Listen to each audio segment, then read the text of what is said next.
Alizée. I was lucky enough to be invited as a mentor at the last Seedstars edition. It was, out of this world. I enjoyed so much the experience. I remember meeting you, I think it was 4 years ago, at a Bilan Family Day. And I saw this amazing speech by you, and I was so inspired. I said, one day I want to have her presenting at Women in Digital Switzerland. I think it was more or less when I founded Women in Digital Switzerland. So that was my goal, so check. So just to have your bio, after traveling for a year around the world to set up the first edition of Seedstars World, if you don't know it, go and check. It's a really amazing day. Refund guaranteed. I think if you're not happy with the day, you can get your money back. I don't think many conferences you have this. Back in 2013, Alisée is now managing the company and taking it to the next level.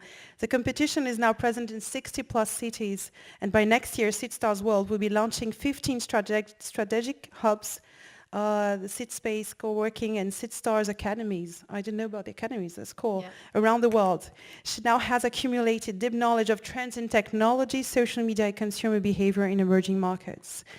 You were born in France. Yes. Right? And you spent most of your years as a young kid abroad, from growing up in Singapore, California, and France, to studying and working in Italy and Switzerland, and finally accomplishing humanitarian missions in Brazil and Cambodia. I mean, I don't tell her age, but it looks like you've lived like 1,000 lives. As of today, she has traveled in 50 plus countries and is currently living in Nigeria. So, Christina, I know you are friends. Thank you very much. The floor is yours. Thank you, Alisée, for being here. Thank you very much. Thank you, everyone. Yes, so I'm actually going to quickly share with you a bit what we do at Seedstars and my background, but then quickly move to some questions I wanted to share with you, because I think we have the right audience to discuss about women and leadership, and hope you have some suggestions and solutions for me. So I started my professional career selling very expensive lipstick. And so I was working in the cosmetic industry in Milan, and it's true, well, there's many aha moments, but I find myself sitting in front of this quote from a Nike viral video: do one thing that scares you every day. And then I started panicking, because I was far from that. I was extremely comfortable. I was extremely content, which in many ways today for me is maybe a definition of unhappiness, when you don't push yourself, where there isn't that curiosity or real understanding of what's my value, how do I want to define my life and have an impact. So I set off in 2013 to do the first Seedstars World Tour, which is this startup competition that we built in emerging markets. I was very lucky to find my co-founders, unbelievable visionaries who had this idea of building a global network, and from there making an impact in these markets. So got to go 10 months in 20 countries, and today Seedstars World has scaled. This year will be in 80 cities.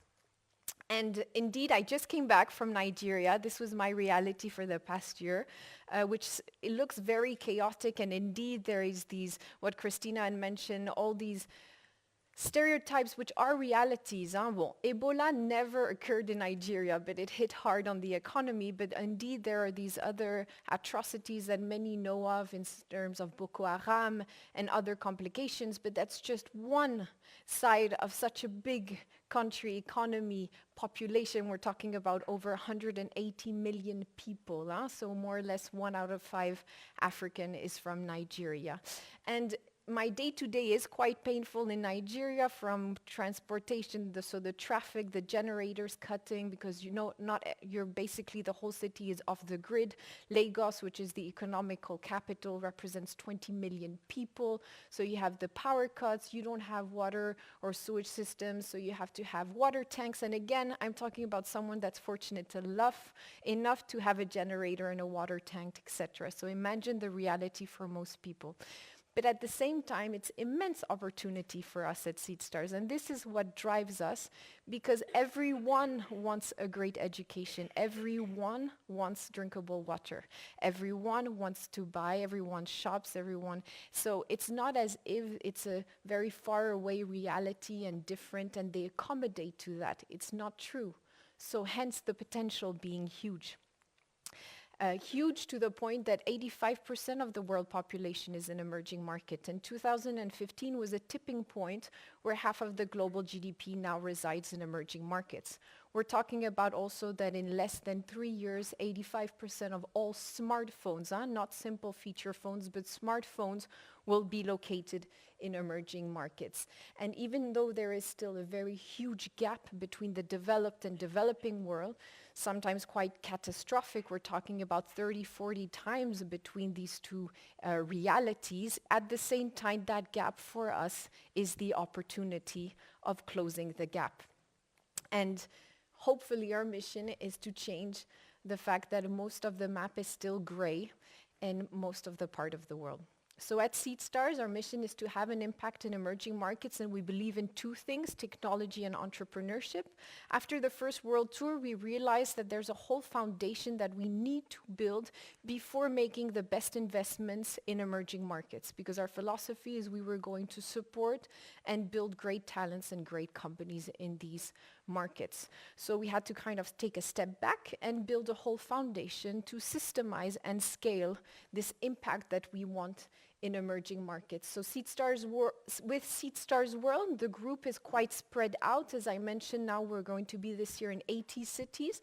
And then we have more concrete on the ground yearly activities, which include the Seedspace, the funds, etc. So it was really about building entrepreneurship from A to Z. You have to imagine that when you want to build an e-commerce in Europe, it's quite simple. You go on Shopify, you plug in PayPal, you have DHL, FedEx, La Poste, and so here you go, you have an e-commerce. In emerging markets, it's whole other story. So basically you have to think of everything because the foundation is not necessarily there. It doesn't mean that the opportunity and the benefits are not big. It's just that there is that kind of upfront cost, that 360 kind of understanding of your business and the direct and indirect implications in order to reap the benefits. And so e-commerce will typically, in Africa, for example, the biggest is Jumia on the African continent. They're now building their own payment gateway because until today, most e-commerces in emerging markets do pay on delivery. Imagine the pain in terms of cash flow. They are the ones that have their own procurement and logistic businesses because there is no infrastructure to do the delivery. So suddenly the investment is much bigger. And in many ways, in deciding for us to invest in emerging markets, there was this kind of foundation that had to be built. And that came in building a network. Seedstars World is a competition, but more importantly, it's a network that now reunites over 10,000 applications, entrepreneurs from all around the world, our ambassadors, which are co-working accelerators, incubators, government agencies, business angel networks, all those stakeholders building the local ecosystem and that are so fundamental in scaling and growing more entrepreneurs within the region.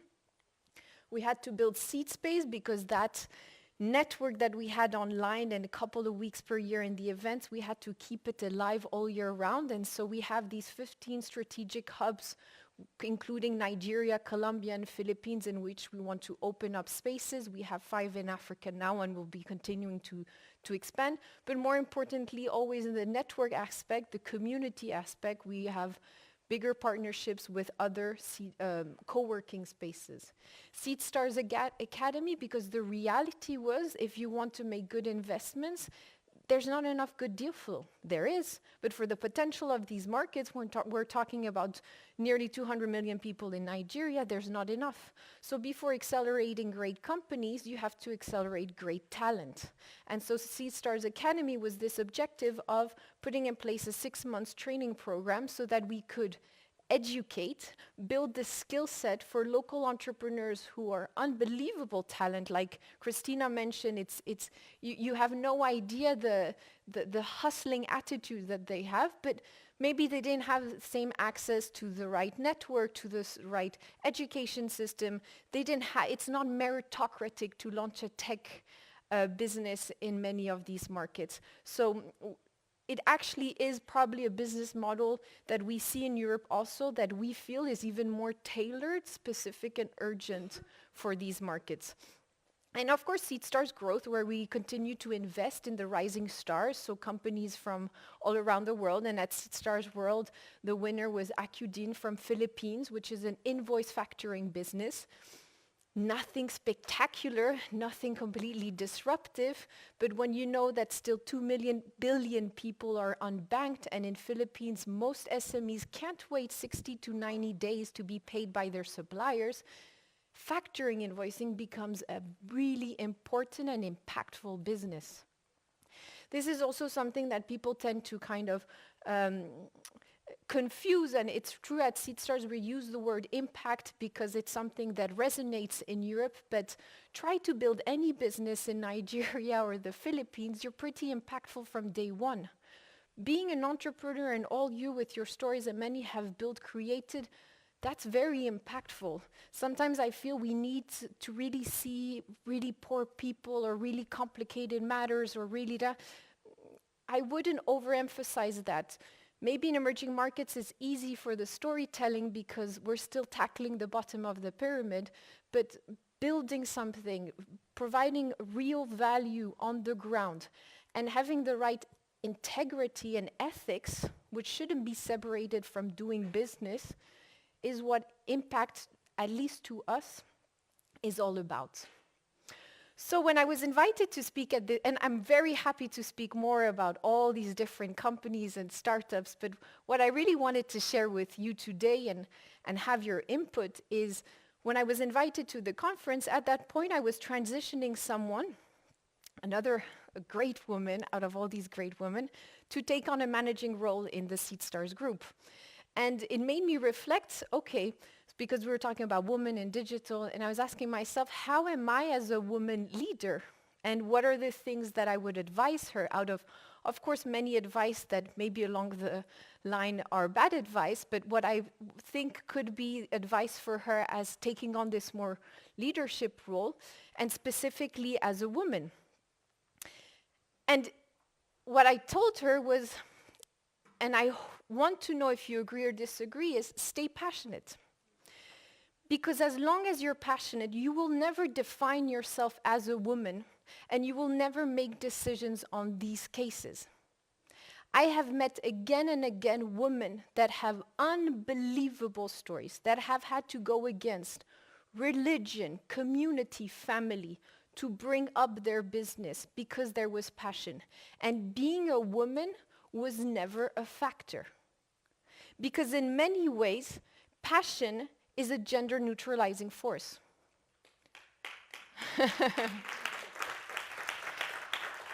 And so what's so powerful about this is that as long as you're passionate about what you're doing with us or with someone else, then how you act as a leader should be okay.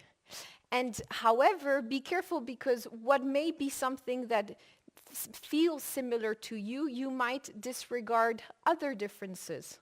Because gender is one, but there are many other, if we may call minorities, even though it's, for me, something that I'm less comfortable. Diversity is a necessity, not a nice to have.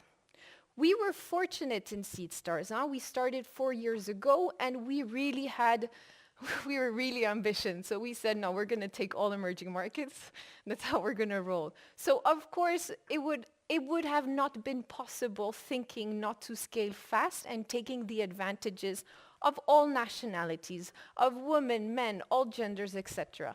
But this never was a conscious process of asking ourselves, we need women. We need more Ethiopians. Let's add someone from Slovakia, it'll look good. We were very fortunate that this was never an issue. And this is our biggest strength. It's tough because we really don't speak the same language in any way, but it's that diversity that's key. And more in a globalized community with digitalizations, our customers, everyone that we will tackle, our stakeholders, our suppliers, our clients, will be from different backgrounds, ethnicities, you understand me? Women, men, etc. So it's really important and something to pride about, not necessarily to shout out, But keep in mind as a leader that diversity is what will probably make us win. Be an active participant in building role models. And it doesn't mean that you need to shout it out and share your life and share pictures of your kids, etc. People have many different ways of sharing, but share. Because success breeds success. And we've seen it so many times. And when we work with governments and corporates in building a startup ecosystem, role models is such the catalyst in creating this virtual cycle of having more entrepreneurs and building the momentum. And it's the same for women. And I think we're lucky to have been in a moment where this woman or this woman came about. And I'm very American, so I'm very I love quotes and role models and I'm a bit saddened with the new presidency in the States and what we're seeing a bit around the world, because even though Melania Trump is for sure a very nice woman, I don't know if she's had the chance to realize that, to have that opportunity of understanding the inner strength and not necessarily focusing on what is nothing but important. And we're very lucky to have more and more women like Michelle Obama or Sheryl Sandberg that are very comfortable in sharing very intimate details and honest details about the challenges and successes in their life that really shape me, that really make me more proud and more challenged and have more courage to take it on, because it gets so lonely so quickly in any of our challenges that to be able to read, to hear, to see these models is so important.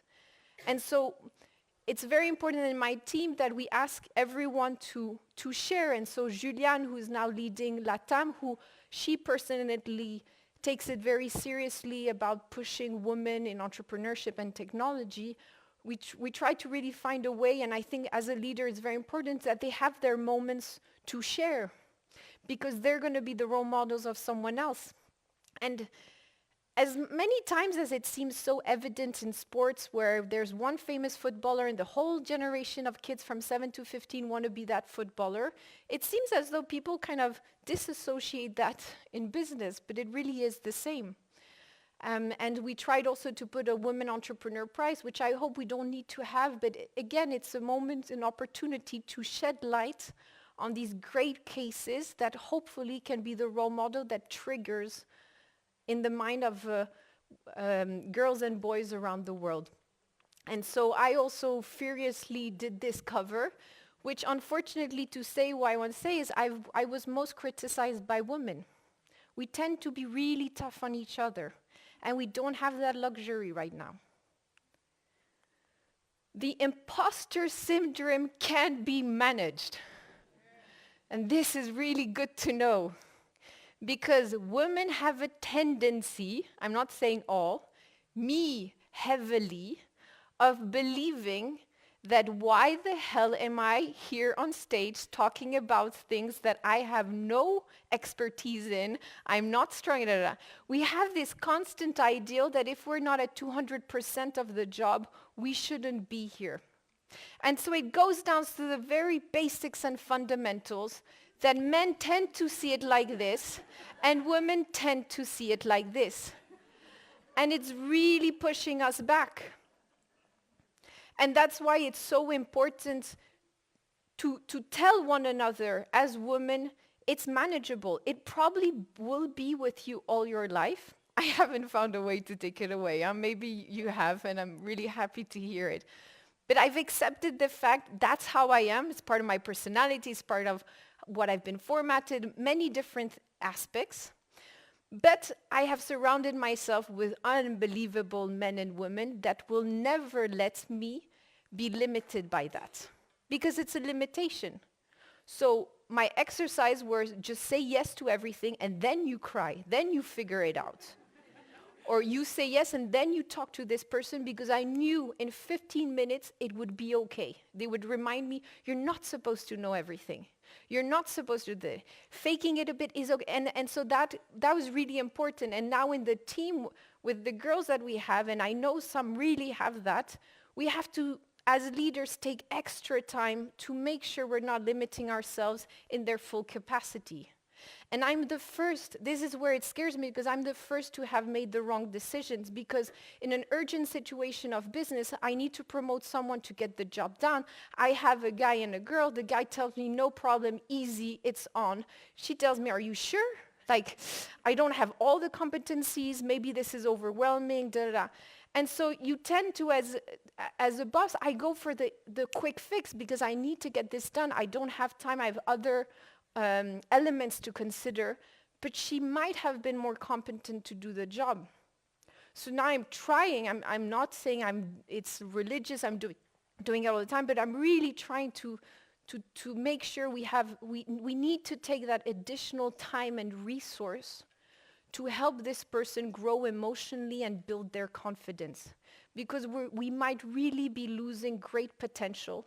And we have built companies for the past years in a structure that doesn't necessarily help women be safe with their tendency. I mean, again, there's everything in the world, but women tend to have this. And it will evolve. We're more talking about empathy as a trait of doing great business, and women tend to have that. But it will take time, and I think it's important that we need to be the first to allocate really time and skill set and tools to be able to grow these kinds of leaders. Watch your words, for they become actions. And this is where I have a lot of dilemma. Next time you're about to call your daughter bossy, take a deep breath and say, my daughter has executive leadership skills. Now, I don't have children, but I don't see myself saying that. And when I heard about Sheryl Sandberg putting a ban and promoting the fact that we should ban at all schools the word bossy, I wasn't comfortable with it, because I don't believe it's in banning things that we will move forward. But I have talked to many women that have told me, you have the privilege, which is true, to never have lived prejudice, to never have lived a sexist moment, a racist moment. So you do not know what it feels like. And I don't. I have been very fortunate about that.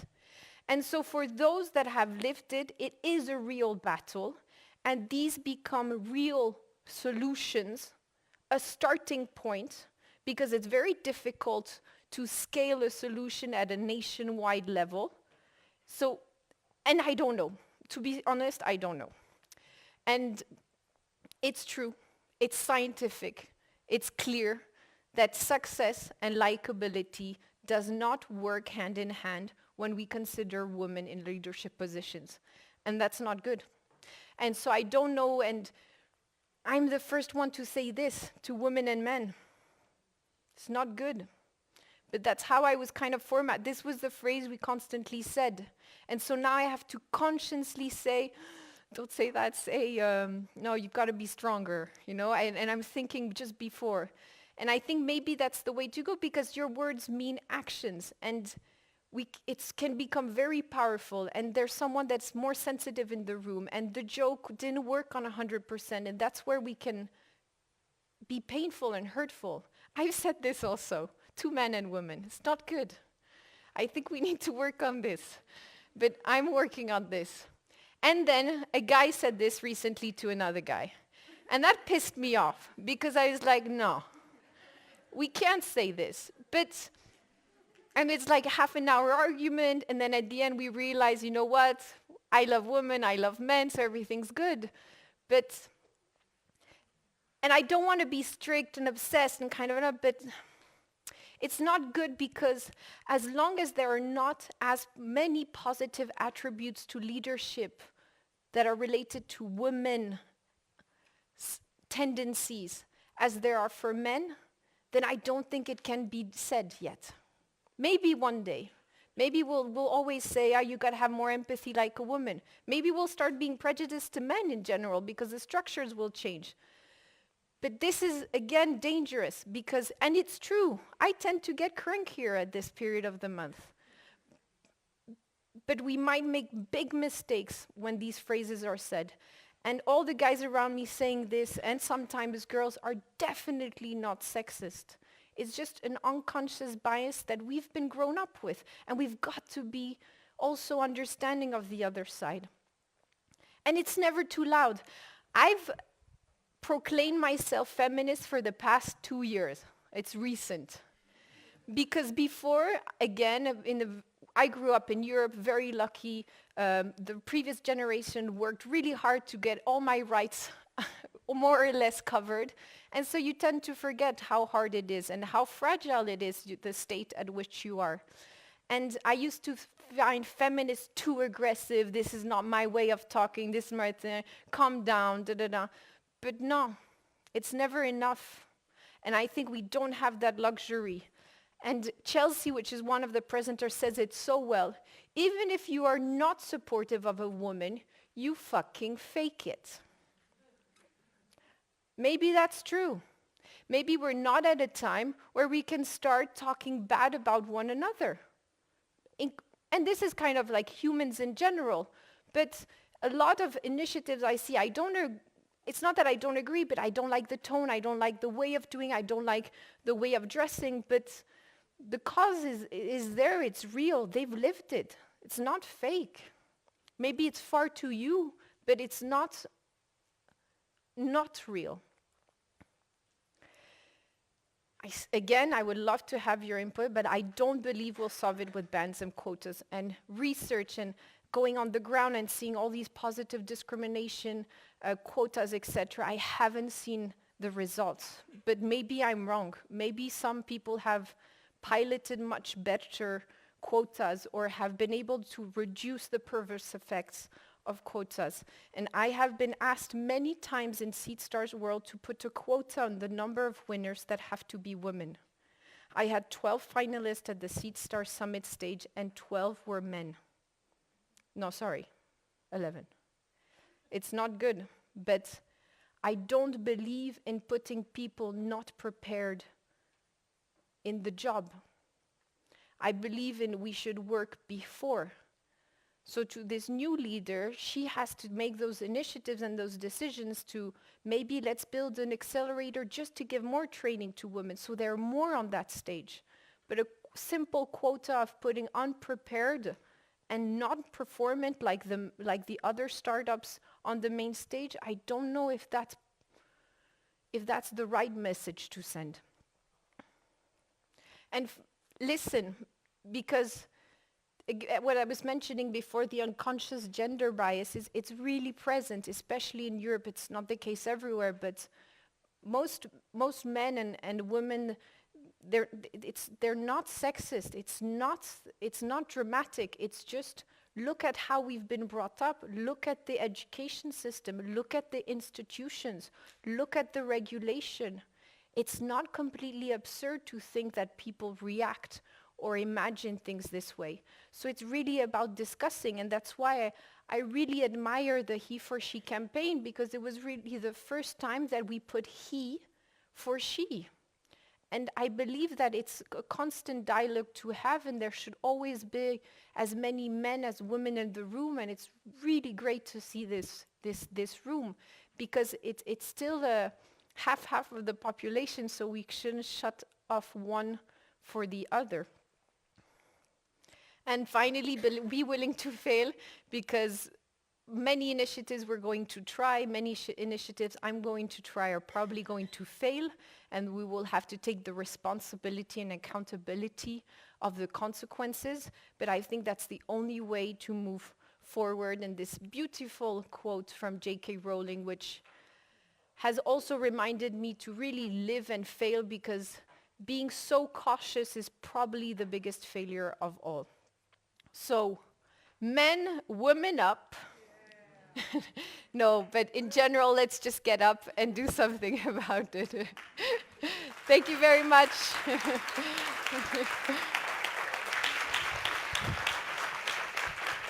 How much do I love you? This girl here, she walks the talk for sure, because I've been there. they will be helping us promoting the event and trying to have more women speakers and mentors. I see the hard work you've been putting there, so you walk the talk, definitely. Thank and you. you're talking about giving quotes by other people. I'm going to quote you again. So Alizée, take this quote. Remember, success breeds success. Never underestimate the power of role models, and let's make sure to amplify the stories. You are one of my Yes, I role have a models. quote. Yes, you have a quote. Thank you. Now the questions. We have the break time, but we have time for a few questions from Alizée because she's going to be leaving soon. And yeah, thank you again. That was Thank you. amazing. Wonderful. Hi, Alizée. Beautiful speech, really inspiring. And I'm also one of those he for she members. Yeah. So just to come back on one of your questions, you said, how do we choose women who might be unsure of themselves to take on the role? It brought me a book called Multipliers, how best people lead. It teaches us that if you give a job, let's say you give me, I'm one of your employees, and I say, I'm not sure, and if you trust me, you say, I trust you, Ernesto, I'm sure you're going to make it. I'm going to put all my energy into achieving that goal that you're about to give me. And I want to fulfill your trust, so I will grow. I will give up, not my 100%, my 100% is what I'm doing right now. If you give me a higher role, I will have to expand, I will have to grow, I will have to learn. So I will give 120% of my current capacity. If you give that to 4 people, to 5 people, if you give that to 4 people, you have 4 people with each one of them 120. So you have 480% of your current capacity. So it's just giving that trust to someone and saying, I trust you can make it. For sure. And giving it to them, and they will grow, and they will thank you for that. And they'll probably just say, yeah, I grew up. And you will see people multiplying their talents around you. So it's just a really good book that I'd like to share, Multipliers. Multipliers. Yeah, and Okay. I've tweeted it. I posted it on the tweet. But I really think that you should read it. And anyone who's interested in this topic of how do we help people grow, just do that. Trust them. Thank you. Perfect. Thank you for that. And the Twitter handle for this is Social Net Weaver. Right?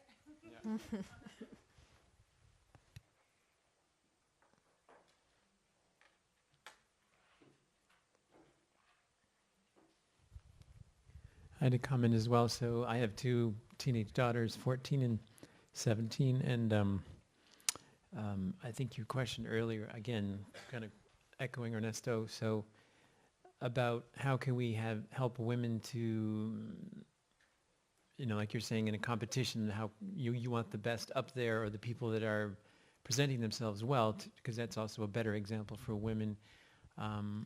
And I wonder sometimes, that your academy, I think, is a great opportunity there to help add additional training for women to help bolster their confidence and their sense of self, so that they know, because they already are, they're as good as any man on the table. Yeah. It's just a matter of their perception of themselves. It's not about reality. So Absolutely. I just wanted to make that No, comment. it's and we have to.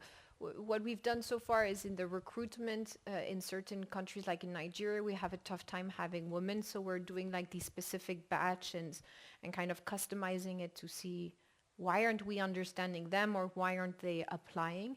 But it's true, we could like push it on a much more extensive program. But I feel like, and we have this very difficult moment where we do really represent the millennials, which is this great generation, but a very lost generation. And I'm only hiring millennials.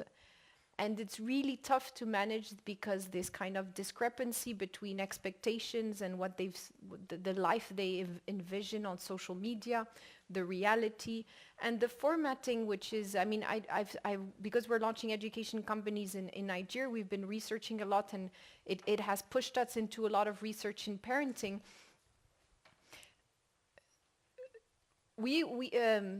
we still have this very strong society of women have to be a lady, women have to be elegant, women have to be beautiful. And it takes up so much of our energy that we don't spend the time on the kind of inner values of courage and strength and curiosity and mind and speech. And I don't know how to tip that because it's so aggressive, but I think that really has a big role in the women's confidence, because there's such a big clash suddenly on how men approach them and how the companies are structured for them to be anything else but that in categorized. And again, I think it's on the words and actions, because there was this mother that was saying, I will never tell my daughter again, you might be a bit overweight or you might be a bit, I will tell her, you don't look healthy, or is everything okay, or like, are you getting enough sleep? Because of course these elements could, the more important thing is, are you healthy and happy? And it was just in those words that she saw through the research that made a dramatic difference in how they shape themselves. But that's why education is crucial, because it takes up so much, school takes up so much of the child's time and the teenager's time, and it shapes it. We need it to be relevant to the citizens we want to build. But it's really hard, and I'm saying this, but I think I have never left my house without makeup, as an example. It's not good. There's a little bit there's like this formatting that's here, and it's part of the kind of how we present ourselves. So I really don't have the answers, but I hope when we hear all the speeches, we only have optimism. I really appreciate your honesty and your vulnerability and being open. You're not saying I'm perfect and I've figured it out. You're saying I have lots of questions, and No. I think that's really great. Thank Yeah, you. thank you very much. I have many questions from the audience. We have two more questions. Okay, I have to do 1, 2, 3. Keep it short, please. Real questions, short. Where was it? Not saying yours or not. No, my answer was long.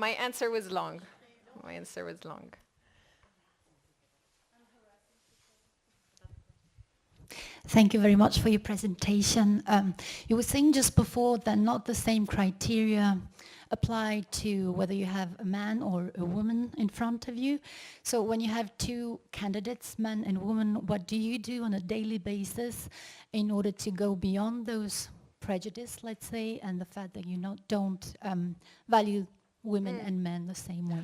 Well, we're actually rethinking our whole recruitment process, because what we realize is that sometimes, because we believed that you have to do 4 or 5 interviews face to face, you have to feel the person, and from there you make a decision. The reality is you don't get much out of face to face, because there is so many biased situations, how you feel that day, are you in a rush or not, what are the type of questions you ask, are they systematic through the different people that are making their interviews to make a valid decision. So we're coming back to, which was kind of to many like very concrete quantitative kind of tests, and I know there's the limitations of that, and we're doing these kind of logics tests, adding personality tests, because we realize most people don't even know their personality, and it's a great way to understand where they stand. And so we're trying to take out the bias as much as possible, but with our team members, we still have a lot of work to do, because we went from 3.5 to 60 in a very short time period, and so we have big issues of scaling, which is related to communication. And so we're trying to open up communication in very different ways. May it be that we use tools like Slack, town hall meetings, where we have monthly meetings where we get together, where we have these kind of spontaneous meetings where we're not supposed to talk about work, where all the values of the company have been integrated in the performance review of the team, because everything has to be aligned and consistent with the vision and the mission. And then for women, so this is a bias in itself, because I have the impostor syndrome, which is so strong, and I've, talking to other women, seen that it's it's quite systematic at a degree more or less loud, that it was important that, I mean, I couldn't bullshit I am where I am today because I have and I have unbelievable mentors, guys, and they're my co-founders that have never made it a discussion point, that have always sit through the nights and the weekends of frustration, of stress, of not knowing what I'm going to be, of constant disagreement and constant kind of, what should I be? Where did I look at the people there that have paranoia? Because this syndrome, I don't know if it's the right term, is very, very, it limits you a lot. And so I had to be the same to those people. And so you have to take a lot of time. And as a boss, it's tough because they can start saying things that you really don't want to hear. But it's part of it. When it gets so emotional, nothing is rational, and hence you shouldn't take anything personally. And so it's just about waiving that. It's about accepting that you've got to let them, women have to get stronger. They have to get up. So it's part of the learning process that you have to fight for it. There are people more aggressive out there. It's not going to change. And so some are not ready. Let them fail on that. Let them realize that this was an opportunity they could have taken, because when they see then the execution, it was feasible. But not throw them away and put them away off the radar. They're not promotable material. I think that would be the most dangerous decision I could make, by putting them aside, and it's the easiest thing to do because it goes so fast and there's so many people, and then it's going to get more, your time is going to reduce more and more. But I don't have really, if you have other solutions, I would love to hear it, because for me it has been to know that there will be more time spent with this person, that there will be more emotional cycles to manage, that there will be more emphasis on pushing. Are you sure you did this? Did you try this? What do you want to do? You want to do a TED Talk? Okay, let's make it the objective in the next 6 months. We find a way to get you there, to challenge themselves, to see the high moments, to live the stress and see it's okay. It's part of the rhythm. Yeah. Thank you so much. Let's have a big round of applause for you.